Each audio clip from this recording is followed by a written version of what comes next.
Bonjour mesdames et messieurs, merci de nous rejoindre sur Téléjouti. Le sommaire.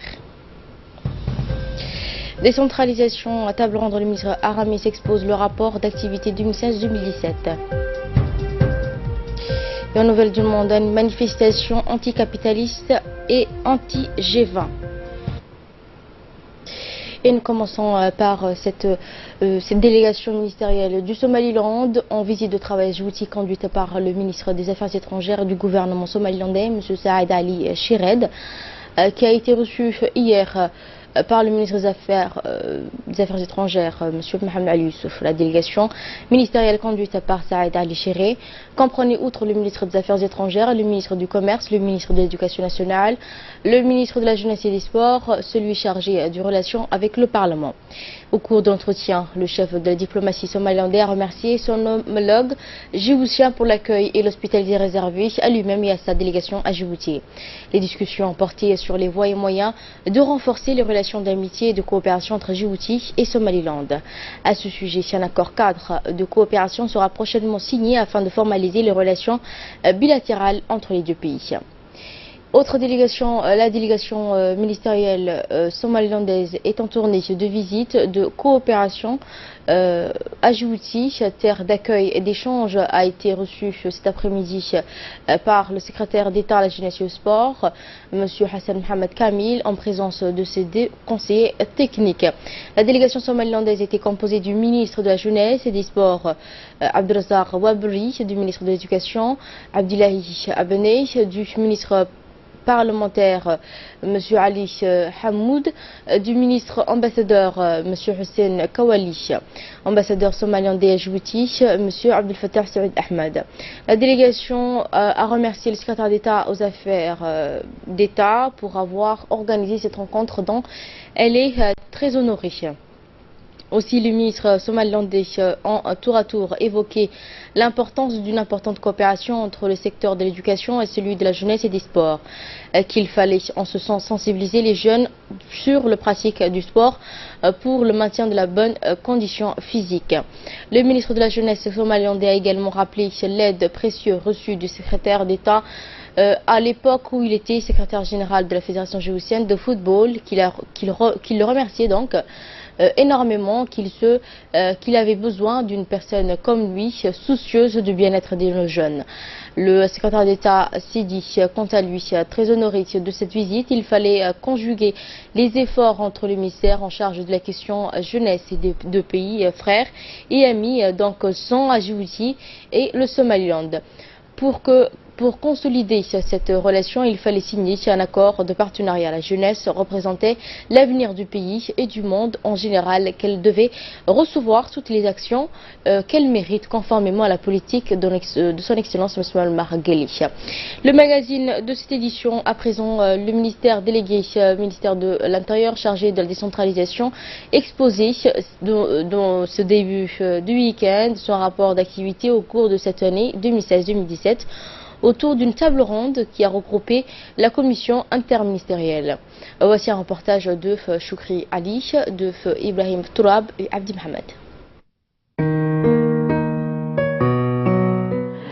Contrairement à l'idée répandue au sein de la population djiboutienne, l'idée de la décentralisation n'est pas récente, mais elle est prise en compte dès l'accession du pays à l'indépendance nationale. Depuis un peu plus d'une année, le président de la République, son Excellence Ismaïl Omar Guelleh, a confié à son Excellence M. Hamadou Mohamed Aramis le soin de mener à bien la décentralisation en République de Djibouti. La réunion de ce jeudi avait pour but de synthétiser les travaux effectués par le ministère délégué chargé de la décentralisation.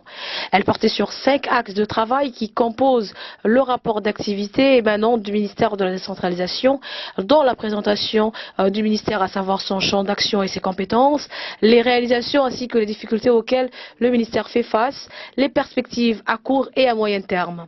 Ce département a pour mission de la mise en œuvre de la politique de l'État en matière de décentralisation et de déconcentration administrative. Il est donc chargé de la conception et l'exécution de la politique nationale en termes de décentralisation décentralisation, de la définition avec les ministères concernés de la politique de déconcentration de leur administration. Le ministre délégué auprès du ministère de l'Intérieur chargé de la décentralisation, M. Hamadou Mohamed Alamis, a dans une allocution présenté le parcours de son département et il a mis en relief les grandes thématiques. Ces rapports d'activité que vous avez sous les yeux, car ces rapports est quelque part le fruit de notre collaboration pendant l'année écoulée.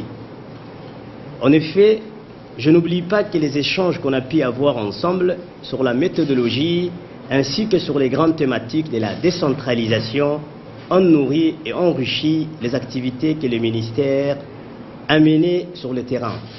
Pour cela, je voudrais sincèrement remercier la Commission et vous exprimer mes reconnaissances pour vos apports individuels et collectifs. En effet, je veux que l'opinion sache que la politique que nous menons n'est pas une aventure solitaire d'un ministère, mais une démarche gouvernementale qui s'appuie aussi sur la disponibilité et l'expertise de nos partenaires ainsi que la société civile. Si je reviens au rapport, il condense les activités du département. Ces activités sont diverses, comme vous pouvez l'imaginer. Il y a naturellement les tournées effectuées par le ministère et son staff, car la création de notre ministère a créé des attentes. Il fallait donc aller à la rencontre des communautés et écouter leurs opinions et leurs optimismes et leurs espoirs. Il y a également les activités de sensibilisation. Là aussi, le ministère a organisé des séminaires de sensibilisation pour expliquer aux acteurs de la décentralisation la nouvelle feuille de route. Il faut souligner également l'élaboration de la feuille de route de la décentralisation, qui est une des priorités du département de M. Hamadou Mohamed Alamis, avec le soutien du PNUD. Cette feuille de route a permis de concrétiser le lancement de la fiscalité locale, mais aussi avec le grand chantier du toilettage législatif. Il faut signaler aussi l'élaboration de la feuille de route au tout début. C'est cette feuille de route que nous essayons de concrétiser sur le terrain avec le lancement de la fiscalité locale, mais aussi avec les grands chantiers du toilettage législatif que nous avons entamé il y a de cela quelques mois et qui va aboutir avant la fin de l'année civile. Là aussi, la contribution de la Commission est essentielle et permet aux experts et aux consultants de ne pas s'éloigner des préoccupations du gouvernement. Enfin, ces rapports reflètent aussi, mesdames et messieurs, les efforts institutionnels et organisationnels du nouveau ministère. L'objectif de ces rapports, mesdames et messieurs, est assez modeste. Il ne prétend pas faire œuvre de propagande et de publicité. Il ne prétend pas non plus faire illusion et laisser penser que la décentralisation est complètement installée dans notre pays. Ces rapports prétendent tout simplement témoigner que la décentralisation est bel et bien sur les rails. Nous avons également demandé aux responsables présents à cette réunion leur impression ainsi que leur point de vue. En effet, ce matin, donc, comme vous avez pu le constater, nous avons assisté à une présentation du rapport d'activité juin 2016-juin 2017 par son Excellence, Monsieur le ministre délégué à la décentralisation. Et dans ces rapports, effectivement, il y a les réalisations au cours de cette période, au cours de cette année écoulée.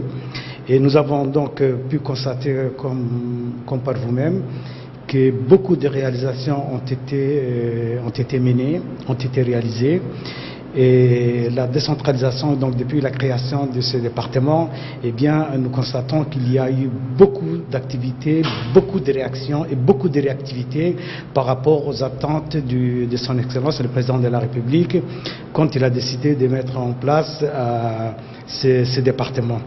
Et ce département donc est actuellement doté d'un organigramme, des services donc fonctionnels, mais également aussi le plus important, il est doté d'une feuille de route qui couvre la période 2017, 2018 et 2019. Et donc nous, en tant que commission interministérielle, nous épaulons, nous accompagnons les ministères dans cette avancée qui est quand même assez rapide, assez réactive, comme vous avez pu le constater. Et nous espérons donc d'ici 3 années pouvoir arriver aux résultats escomptés, vraiment asseoir une décentralisation, ne serait-ce une décentralisation qui ne sera peut-être pas entièrement parfaite, mais au moins avoir tous les services de base et les éléments essentiels, les dispositifs essentiels pour la décentralisation au niveau des régions. Parce qu'un pays ne peut pas se développer uniquement centré sur la capitale. Les régions ont besoin également aussi d'avoir des pôles d'activité, des pôles économiques et aussi une planification et une marge de manœuvre pour des prises de décision, d'où la nécessité de la décentralisation. En amont, cette réunion a permis de bien expliquer les tenants et les aboutissants de la décentralisation, qui est une affaire de tous, mais également pour mieux appréhender les défis qui restent à relever après la pause estivale. Une rentrée qui s'annonce bien chargée, mais propice pour les collectivités locales. Et dans le cadre des festivités du 40e anniversaire de l'indépendance de notre pays, l'ambassadeur représentante permanente de Djibouti auprès des Nations Unies et de la Suisse, Khadra Ahmed Hassan, a organisé une réception au siège de l'Organisation mondiale de la propriété intellectuelle. Cette réception s'est déroulée le 5 juillet 2017 avec la participation des ambassadeurs et des hauts responsables des organisations internationales, de la Genève internationale, mais aussi de la diaspora djiboutienne. Dans son discours à l'adresse de ses convives, Khadra Ahmed Hassan a tenu à rappeler en guise d'introduction qu'à l'accession de Djibouti à l'indépendance, peu de gens avaient parié sur la pérennité de notre pays et que la volonté des Djiboutiens a été déterminante pour notre existence en tant que nation, et cela grâce à la clairvoyance de nos leaders politiques. Elle a en outre mis en exergue les efforts inlassables des nombreux investissements en faveur du développement économique de Djibouti, initiés par le chef de l'État, son Excellence Ismaël Omar Guelleh. Au cours de ces dernières années, ainsi que les potentialités avérée de notre pays en matière d'attractivité, d'intégration régionale et son ambition de devenir un hub logistique régional.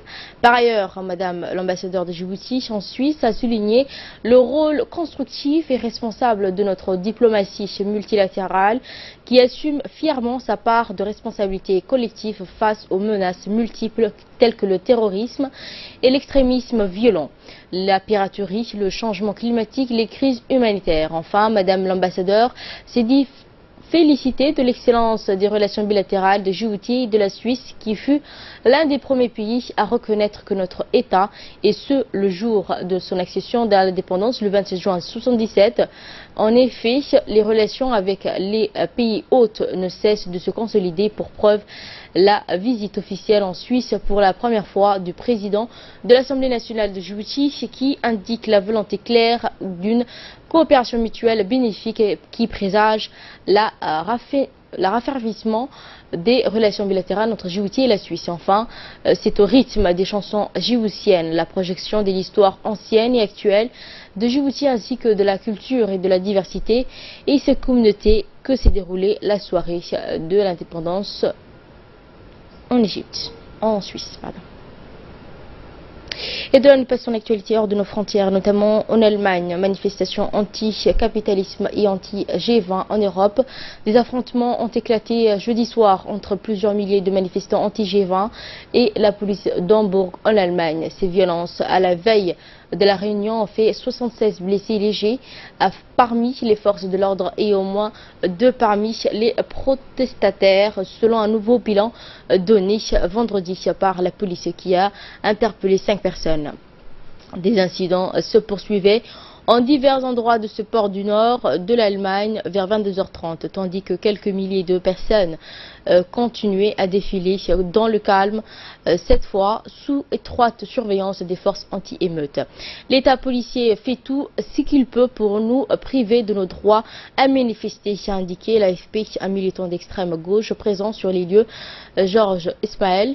Les guerres, le changement climatique, l'exploitation sont les résultats du système capitaliste qui représente le G20, clame-t-il. Les incidents à Hambourg a commencé dans la soirée peu après le départ du cortège de 12 000 personnes selon la police venues protester contre le G20 à proximité immédiate de lieu du sommet. Et voilà, c'est tout pour cette édition. Merci à vous de nous avoir suivis. Restez avec nous. Le focus dans quelques minutes avec Hussein Aoulet.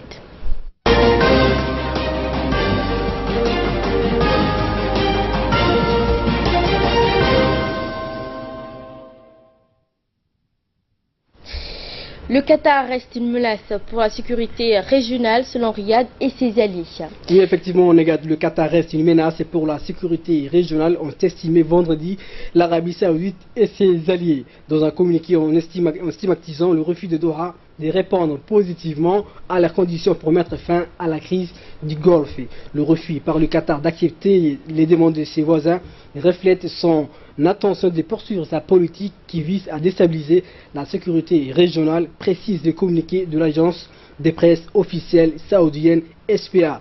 Les 5 juin, ces 4 pays avaient annoncé la rupture de leurs relations diplomatiques avec Doha, estimant que l'émirat gazier finance les extrémistes islamistes et a des liens trop rapprochés avec l'Iran, grand rival régional de l'Arabie Saoudite.